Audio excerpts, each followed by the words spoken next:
Hello, welcome to another Fantasy Premier League video. My name is Steve and it's Good Friday over here in New Zealand, so happy Easter to all of you out there celebrating it. Today we'll be discussing the key decision points for deciding upon a chip strategy for the season run-in. So with the fixture announcements showing us the lay of the land for the double and blank game week 34, bit of a surprise blank there, as well as it providing, well, those fixture announcements providing us a bit of an idea of what else is still to come. We now have enough information to put a plan in place. Now there is no real point in delaying the chip strategy decision past this point. In fact, if you do delay, I think it is a bit of a mistake, as those that do delay this decision will be making moves this week that aren't actually towards a thought out strategy, meaning they will need to get a lot more lucky in order to do well throughout the remaining weeks of the season. So as you'll see later in this video, I have a tentative plan involving moves to get a pretty strong 11 out for the double in game week 34, but as you'll see, that team requires a little bit of planning. So those managers that are delaying their strategy decisions could make a bit of a wayward turn this week. Now, in seasons past, the meta strategy has been pretty obvious, forcing teams into a template, leaving very little room for rank gains. So you don't want to be making a mistake at this point of the season. And in fact, that strong template that ends up forming over the final few game weeks of the season, which is largely driven by the announcements of the double game weeks, is one of fact that I think should be driving changes to the FPL game overall in order to provide some more options, flexibility and variance to the FPL teams, especially when it comes to these last parts of the season. Now, I raise this as the new game mode Fantasy Challenge has had its beta launch, which I have relatively mixed feelings about. If you've got some thoughts on this new game mode, drop me a comment below and I'll aim to respond to you before this week's deadline.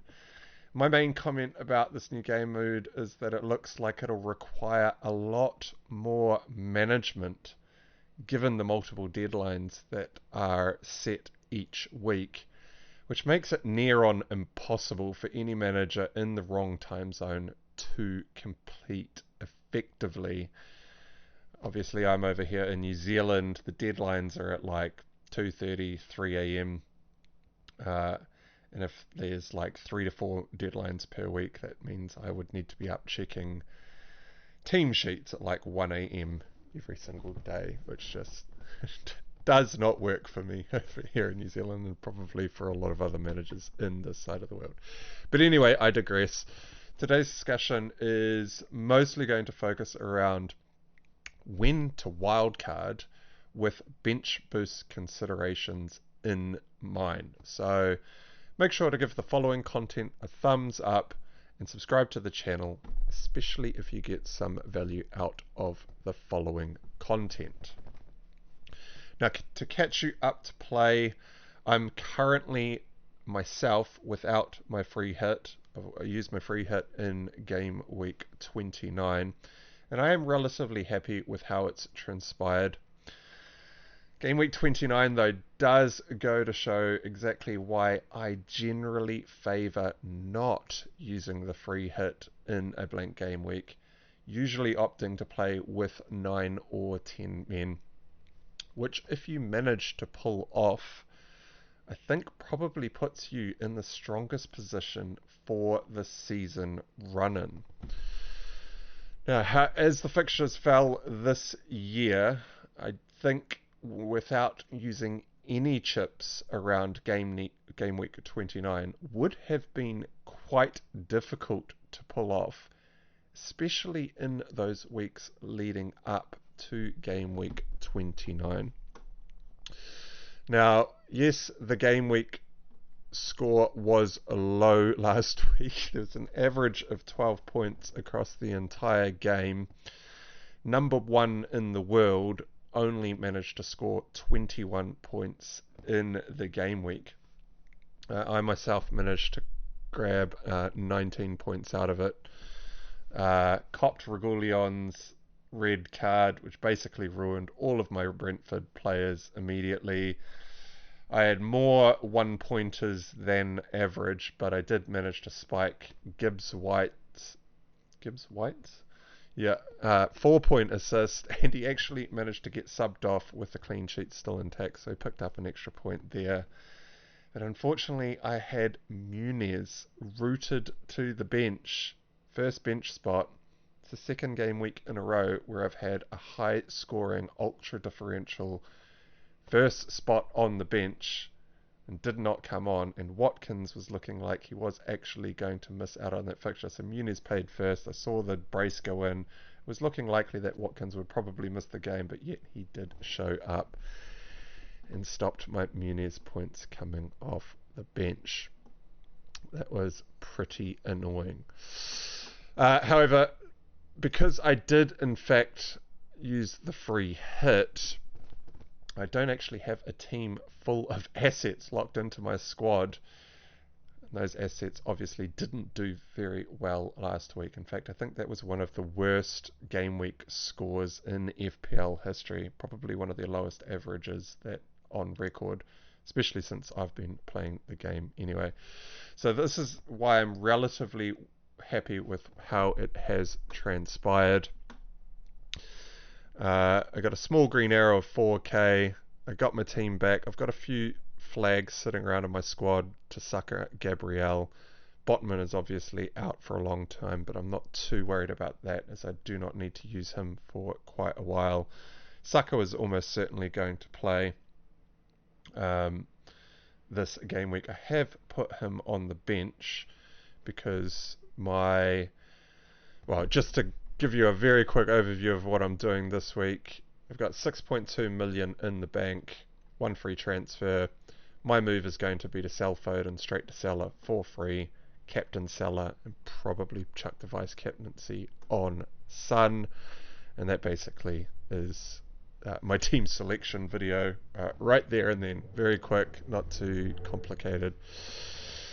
Now, I do have some comments at the end of this video about strategies involving those of you who do actually have the free hit remaining, if you still have it. But let's jump in and assess the options for using the wildcard and bench boost, assuming that you do still have both chips remaining, which I think most managers out there do still have. So a couple of caveats to this strategy though. I am assuming that, like me, you are happy with your team for game week 30 and you can manage it relatively easily with free transfers up until the point in which you decide to pull the trigger on the wildcard. So for instance, my team here is looking pretty strong for this week. I do have to play double Newcastle defense against West Ham at home, but a lot of the defenses out there are looking a little bit shoddy this game week, so I'm not too concerned about that. I've got Bournemouth against Everton at home in defense, Gusto against Burnley at home in defense. I will be playing Garnacho over Saka, but the rest of the squad is looking pretty strong apart from Haaland's difficult fixture at home to Arsenal.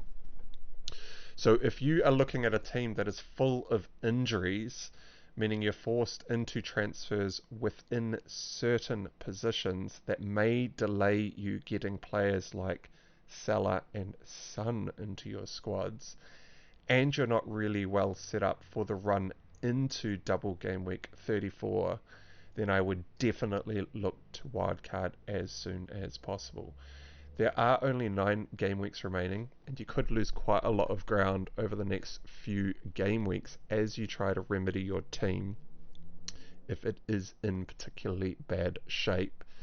And given the fixtures that are on offer for some very key teams like Chelsea and Spurs, if you're instead trying to fix your squad, you'll be missing out on some pretty crucial points, as well as a little bit of team value. So once you've weighed up exactly what's going on, you should have a look at the number of hits that you are going to need to take over the next couple of game weeks to see if you can get a team ready for game week 34. And if you can get away with only doing maybe one or two, and you can get Son, Salah, and some key Chelsea coverage into your squads, then you probably do not need to use the wild card. But if you cannot, you probably should look to pull the wild card very quickly. So let's take a look at the fixtures. So this is my fixture ticker. It has now been updated with a final bit of logic which calculates which fixtures could fall into game weeks 35, 36 and 37. If I just roll this forward a bit, you can see out here that we've got game week 35, game week 36 plus and game week 37 with the likely doubles of how those are going to fall in. Now, before the fixtures were released, I had a tentative plan of wildcarding in game week 33 in order to bench boost in game week 34, as I don't really like the idea of trying to squeeze in a bench boost in game week 37, as it is the second to last week of the season. So my tentative plan was, if we started in game week 33, was to wildcard in 33 so I could bench boost in game week 34 and take advantage of all of these doubles that are... There's actually some very good looking doubles in game week 34. But looking at how the fixtures have actually fallen, it has made pretty short work of this plan, as the fixtures have fallen pretty terribly, and it is largely due to how Chelsea and Spurs have come out. So if you are not aware, Spurs are blanking in game week 34, but they have an extremely kind fixture run over the next 4 game weeks. So they are currently 4th on my fixture ticker from game weeks 30 to game week 33. Luton at home, West Ham away, Forest at home, and Newcastle away, which I have now downgraded in the fixture ticker to a medium strength team as opposed to a slightly more difficult team. So we really do want some Spurs coverage heading up to game week 34. Chelsea is top of the fixture ticker over the next 4 game weeks, with Burnley at home, United at home, Sheffield United away, and Everton at home. But in game week 34, they have Arsenal away in a single game week, which makes wildcarding... Well, we want to hold Chelsea and Spurs players up until game week 34, but then we have the problem of game week 34 blank for Spurs and a single game week fixture away to Arsenal for Chelsea. So I typically try to tie my final wildcard in with the bench boost chip in order to maximize the potential effectiveness of the bench boost. This is why I had the tentative plan of going obviously wildcard 33, bench boost 34, and then have all these double game week players in my squad for the potential double in game week 35 or 36 for what is most likely going to be Chelsea and Spurs, who will double. Spurs, who have Arsenal and Liverpool in 35 and 36, but they should also play their Chelsea fixture in one of these 2 game weeks. It could also fall that they might instead play Man City in one of these 2 game weeks, and that Chelsea fixture moving out to game week 37. But the most likely scenario is that they will play Chelsea in these game weeks of 35 and 36. So, where am I? Sorry, I've lost my place here. So, I think, that's right, tying my wildcard in with the bench boost. So, pretty much most managers that have been playing the game for quite a while do tend to try and wildcard in and around their bench boost chip in order to load up their bench with all the double game week players and put out a squad of about 15 players that are all doubling. And I think this is still the best strategy moving forward. Now, this season does have the potential for a bit more variance depending on whether you've still got your wild card or not and when you choose to deploy it. But I think you'll find that most managers will be looking to use the wild card around the same time, given the decision points on whether to bench boost in game week 34 or to bench boost in game week 37. So we'll just go over game week 34 first, as the that was my tentative plan running into the blank in game week 29.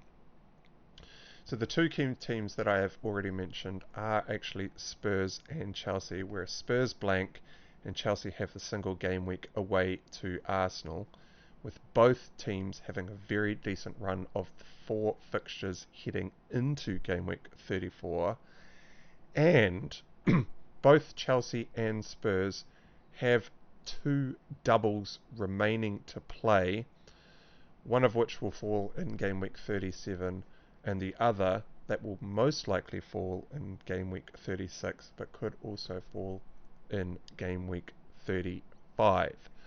So if we do want to bench boost in game week 34, do we want to bench boost with Chelsea players in our squad playing a single game week away to Arsenal?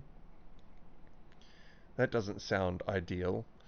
It also means that if we do have Spurs in our squads, someone like Son, who I think is actually essential across the next 4 game weeks, he will blank, and so we will have to obviously sell Son in game week 34 in order to maximize the effectiveness of the bench boost chip.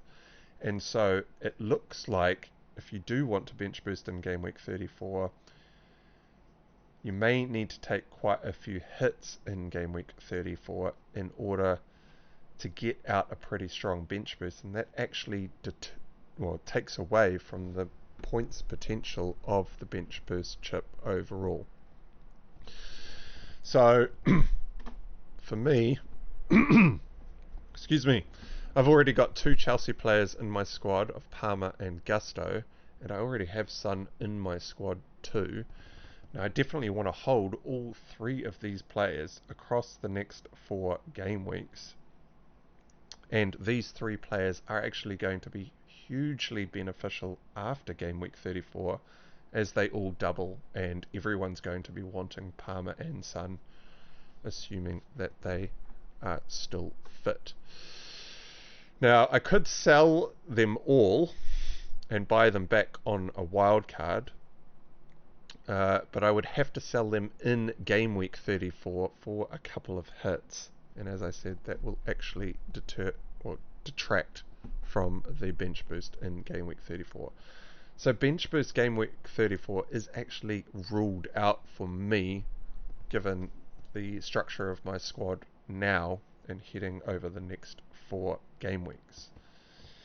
So if we take a look at bench boosting in game week 37, now at the start of this video I did say that I do not really like the idea of bench boosting in game week 37, as it is the second to last game week in the season, and at this point there are a few contributing factors. First of all, the title may already be won at this point, and if so, the top team could be rotating heavily in the Premier League in order to focus on any external competitions that they are still in, like the FA Cup, Champions League, Europa, or whatever.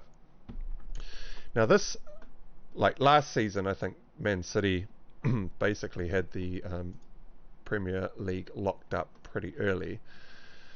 But this season, it's actually a lot closer. So Arsenal are currently on 64 points, Liverpool are on 64 points, and Man City are on 63 points. So there is actually only 1 point separating the top 3 spots. Excuse me.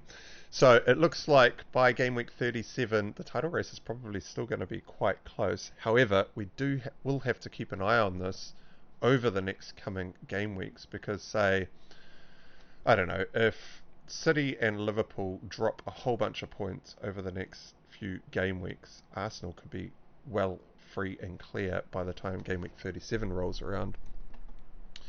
And they could be focusing their attention on, say, Champions League, or Man City could be outright winning the title by that point as well. So this is the kind of thing that we will have to keep an eye on heading into game week 37, and it's not really something that we can accurately predict from game week 30 at this point. So another thing to consider is that mid-table teams could also be on the beach, as they mathematically cannot get into any of the Europa League or Champions League spots. They also cannot get relegated, and therefore may not be playing their hearts out in order to preserve their positions in the Premier League. Now, they shouldn't really be doing this, but we have seen some teams in the past, being a little bit lackluster in the final game weeks of the season, and game week 37 would be around about that time. So, however, there are some positives to game week 37. The Champions League and Europa spots are still up to grabs, so a lot of teams will still have a lot to play for. And it is these teams that we would largely like to be focusing on in FPL, as they are obviously the strongest teams in the league that are offering up the most amount of points. Now, the bottom teams, like Sheffield United and Burnley? Sheffield United and Burnley could also be relegated by this point with no hope of survival, and could be ripe for the taking in game week 37. So if you do have some sort of strategy that involves targeting the likes of Sheffield and Burnley in game week 37 and 38, assuming that they are already relegated at that point, their heads could go down in the match, and they could end up losing games 3, 4, 5, 6 by 6 goals. Who knows, right? There could be a lot of points up on offer. However, we won't know any of this until about game week 36. So it's actually very hard to plan for. So it is a bit of a gamble as to which teams are still going to have what to play for in game week 37. Now, who you play in game week 38, if you bench boost in game week 37 with a really strong bench, game week 38 could actually be a lot harder, as you could have a lot of money sitting on your bench from the bench boost the week previous. And again, the whole game week 37, teams not having things to play for, and all the things that I've just discussed is even more evident in game week 38. So in summary, you may have a lot less choices in game week 37, more chaos and unpredictability in the scores, and is probably one of the hardest weeks to bench boost, as getting 15 effective players out in game week 37 looks to be the most difficult. Now, this is why my tentative plan was to bench boost in game week 34 and focusing on only 11 players in game week 37 as opposed to the full 15 required for a bench boost. So the decision really comes down to a few deciding factors. I'll just put this back to sorting by game weeks.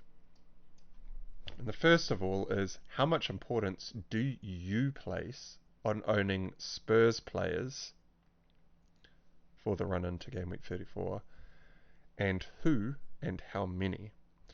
So if you don't plan on holding any Spurs up until game week 34, then you don't actually have to deal with the blank in game week 34, and you could bench boost in game week 34 without any Spurs in your team. Now for me, I'm definitely 100% holding on to Son over the next few game weeks. And I even might consider Maddison too, although with my proposed strategy, I think I just cannot even bring Maddison into my squad because of that blank. And so players like Maddison are actually quite important for those of you out there that still have the free hit chip remaining, which I will go into in a little bit of detail once I finish off this bench boost. The other key deciding factor is, how much importance do you place on owning Chelsea players? So Chelsea will double in either game week 35 or 36, and will double again in game week 37.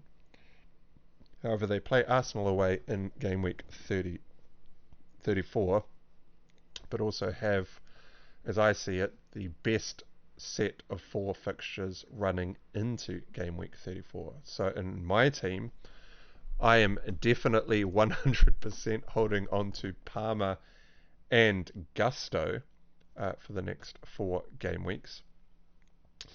But that's about it. I don't see any other Chelsea player as a must-own for me.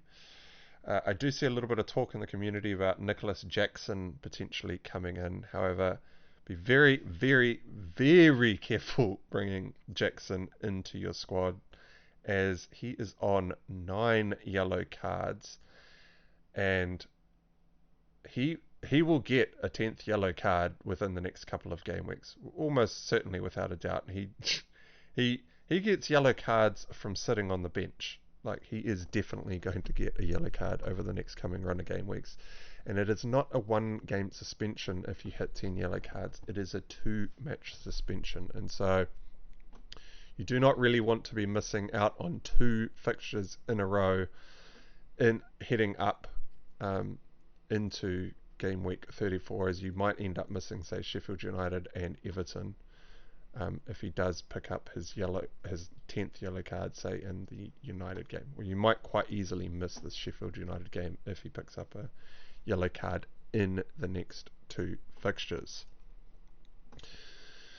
So coming back to my squad, so no matter what strategy I end up going with, I will have Son and Palmer across the next 4 game weeks, and will have them in my team heading into game week 34. And for me, I do not want to bench boost by taking hits to sell Son, Palmer and Gusto, because I think it's just going to end up being way too many hits. And so I am looking to bench boost in the most difficult game week, which is going to be game week 37. So there is one other niche strategy, and that would be to to bench boost in game week 35 or 36 in the unannounced double. That is still yet to be scheduled in by the Premier League. Now, the key deciding factors on whether or not you want to bench boost in this 35 or 36 double is, at the moment, we don't know what game week it will be, but I don't think that really matters. We know which teams are going to be doubling. It'll be Chelsea and Spurs, most likely, and we do already know their other fixtures. However, you can only have a maximum of 6 double game week players in the game week 35 or 36 bench boost, as that's just maxing out on both teams that will be doubling. So you will actually be bench boosting with a whole bunch of single game week players. So it comes down to whether or not you are happy to bench boost with a majority of single game week players. Now, in my eyes, I'm not actually too averse to bench boosting with single game week players. And in fact, I think some of the better single game week players that still have something to play for could potentially outscore double game week players from the select few teams that are doubling in game week 37, depending on which teams still have things to play for. I mean, you might find that, like, you know, Spurs, Arsenal, and I don't know, maybe a Villa or something with single game week fixtures could actually end up outscoring, say, I don't know, United in a double game week in game week 37. I mean, who else is doubling in game week 37? Chelsea probably still have stuff to play for. Man City will double. I mean, Newcastle, you could double with them, but they might end up falling flat. They've been a bit of a mixed match team. I mean, Brighton might not have too much to play for. Their double could be quite hard. United are going to be Arsenal and probably Newcastle. I mean, yeah, you could find that single game weekers do end up outscoring the double game weekers in game week 37. So it's definitely something that you should keep your mind open to, but we won't really know or won't be able to decide on this until we know what the fixtures are and what the Premier League table is looking like once we get to game week 35 or 36. So having said all that, my proposed strategy is to dead end into game week 34 or potentially game week 35. I'm a bit up in the air as to whether it needs to be 34 or 35. Obviously, if there's a double announced in game week 35, I'll just dead end into 34 and then wildcard in game week 35 to bring in all the double game week players that I want. But if that unannounced double game week is announced for game week 36, my team could still be rolled forward into game week 35 without too much problems. So I will just bring up a fixture planner here to show what my proposed plans are moving forward. So this is game week 30. I'll be bringing Salah in, as I've already discussed, for free. Leaves me 1 million in the bank. Benching Saka, which could be a bit of a... Let's hope that doesn't work out in the wrong direction. And I'll probably be putting Gabriel on the bench there. So that's my transfer get for game week 30. Now, for this planned set of moves, I do need to take one hit before I get to game week 34 to get to the team that I'm about to show you. Now, when I take that hit is a little bit up in the air, and it kind of comes down to whether or not I'm going to put Darwin Nunez in my squad or not. And I've got some comments on Darwin Nunez, but before we get into that, let's just roll this forward to game week 31. Now, my initial plan was to go without Darwin, and I was going to take the hit in game week 31 to sell Watkins and bring in Semenyo, bench him, and then move Garnacho up to someone like Odegaard, someone like that, to jump on this Luton fixture for Arsenal. Now, it might be Odegaard in game week 31. I could also look to bring in another Liverpool midfielder in game week 31 if the right midfielders are fit and ready to be playing in 31. But let's just assume that I don't go Liverpool and I end up bringing in Odegaard. So that's the one hit that I will need to take. In game week 32,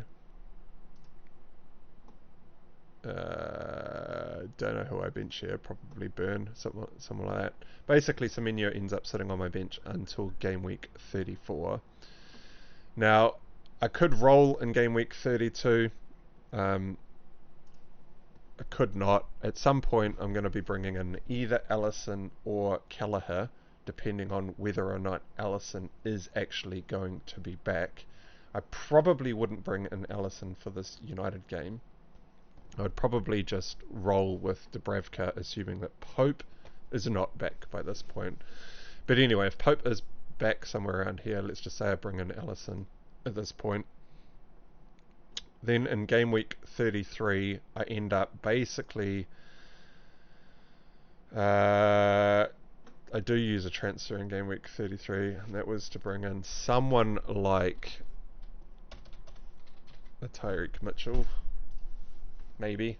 Oh, not Mitchell. Not this week. Actually, that was meant to be game week 34. Alright, I might actually have to play as a Barney at this point.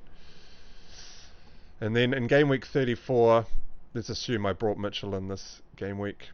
This is roughly what the big double will look like. So I would have one free transfer. I've got, well, 9 doubling players. I still have Son in my squad, but I would be selling Son for the other Liverpool player, midfielder, whether that's Diaz or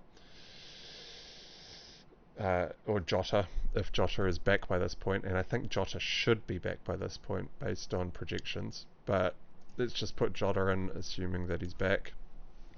So I would have 10 doublers and Haaland, put Palmer, Gusto and Burn on the bench, and this would be game week 34 team heading into this point. Now I then wildcard in game week 35 or 36, depending on what's happening. But let's assume that that double for Chelsea and Spurs isn't actually announced for game week 35.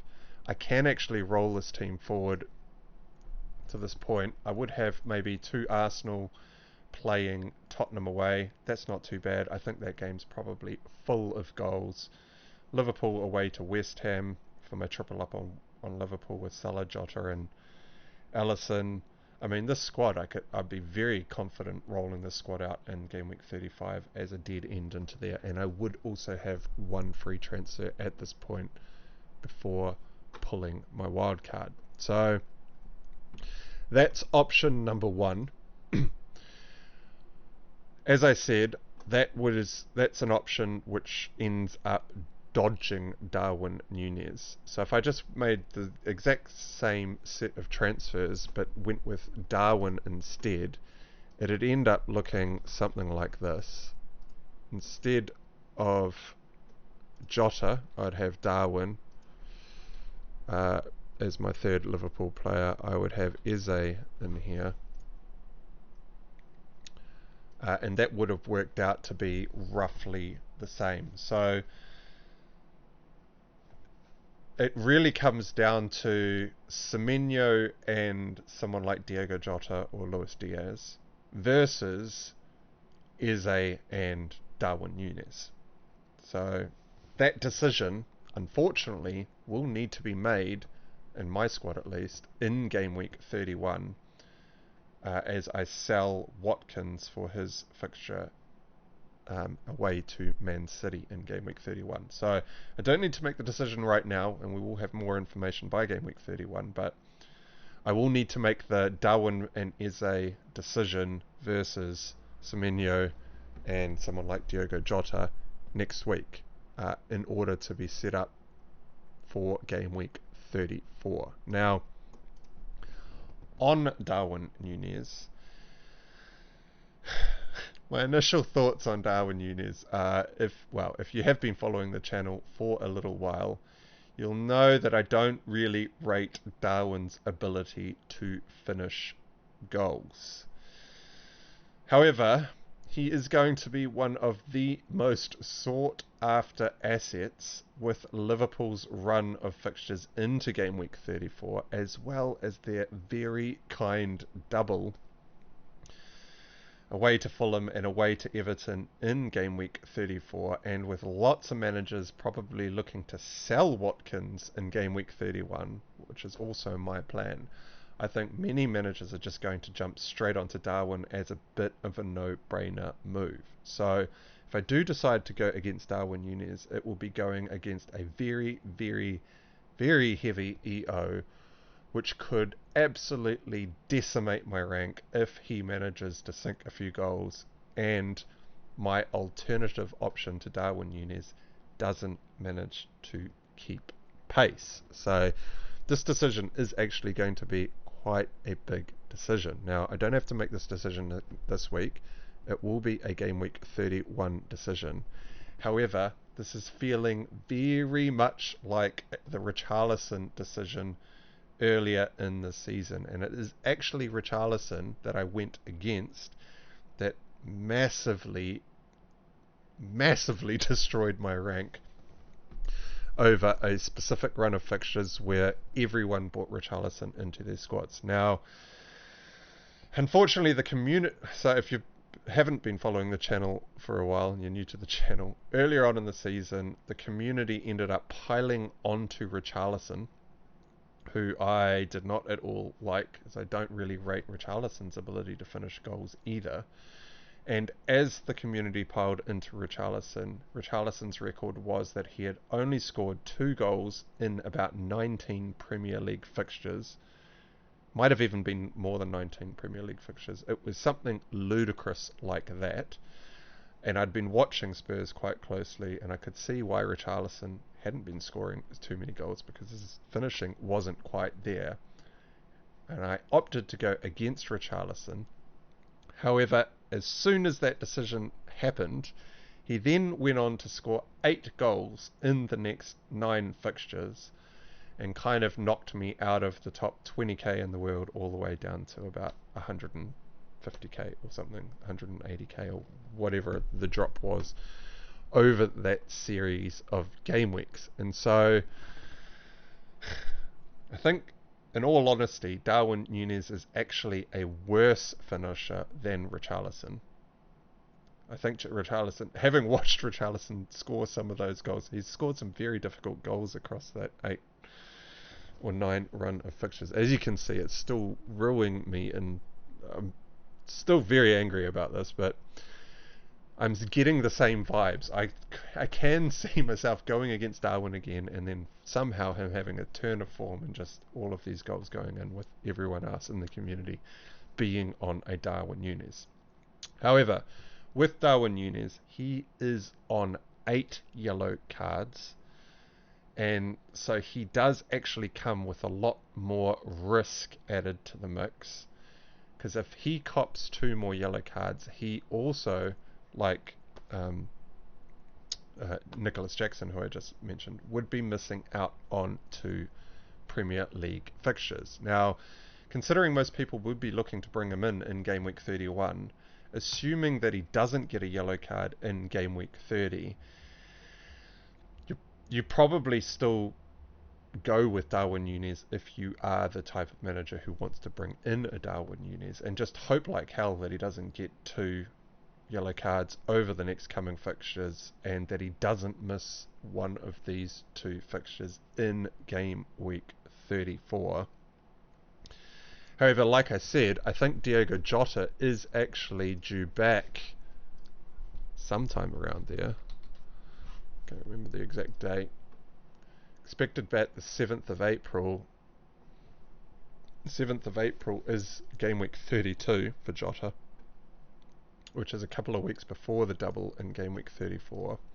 And so not only does Darwin Núñez come with the 8 yellow card risk, he will also come with slightly heavier rotation risk, probably by game week 34, if players like Diogo Jota and Luis Diaz are back fit and ready by game week 34. So the fact that he doesn't finish as well as I would like Darwin to finish, to put him into my squad, the 8 yellow cards, and the fact that Jota and I think also Diaz is... When's Diaz due back? Probably should have checked this out before I jumped on. Diaz isn't even flagged. Is actually playing, so assuming he doesn't get injured, you could have Diaz, Jota, Gakpo, Nunez, and Salah all vying for those front three spots in Liverpool. And so Darwin Nunez does come with a bit of rotation risk. And so it's definitely something that you will need to probably weigh up next game week as you look to sell Ollie Watkins. So just quickly, this video is getting very long. I did say that at the start of the video I did have a few comments on for those managers who do still have their free hit remaining. And you're probably actually looking at it, you're probably sitting there in a bit of an interesting predicament, to be honest. So the best week to use the free hit looks like it's probably going to be game week 34 to avoid the Spurs blank.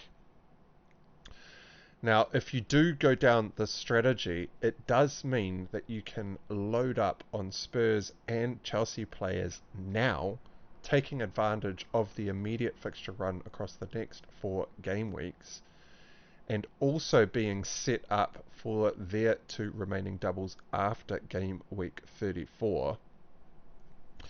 And managers without the free hit will not be able to do this too easily.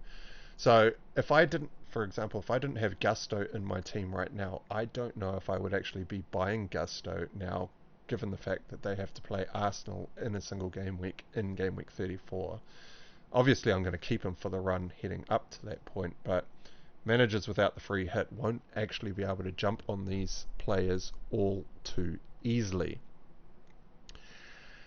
However, if you using my team as an example, in game week 34, I've got a pretty strong 11 players out on the field. I've got one single game weeker, which is Haaland, away to Brighton. He could absolutely bang in that game.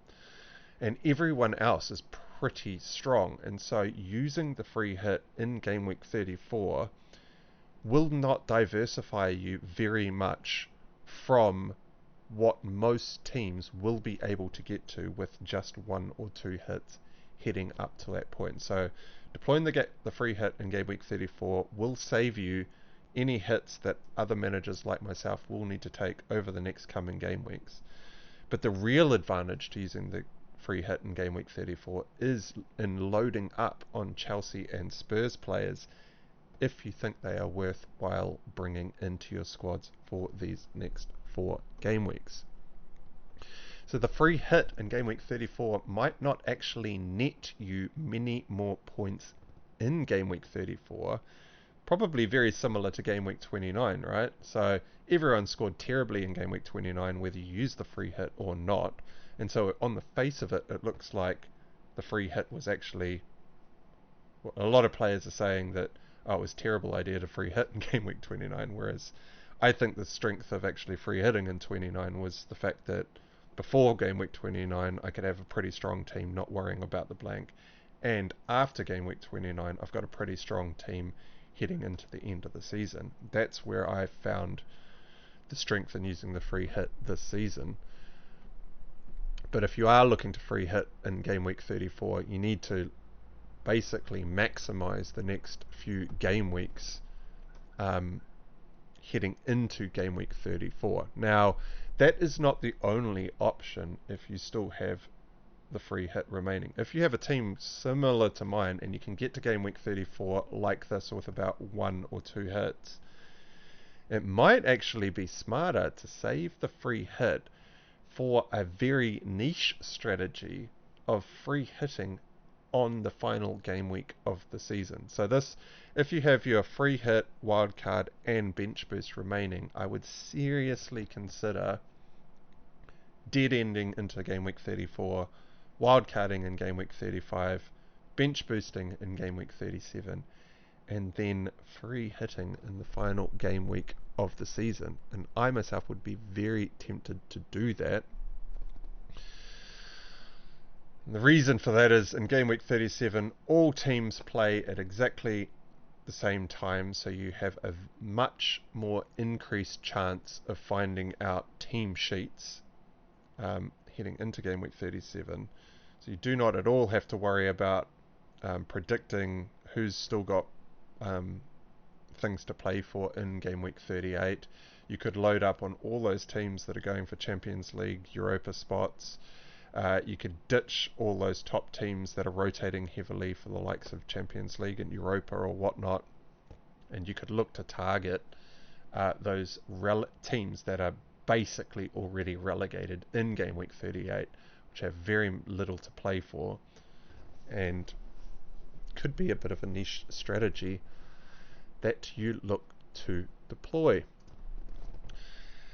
And well, that is it for this video. Now, it was quite a long video. I was hoping to get through that a lot faster than I did, but if you did manage to make it this far through the video with me, please give this video a like and consider subscribing to the channel. And until next time, I will catch you again shortly. Cheers.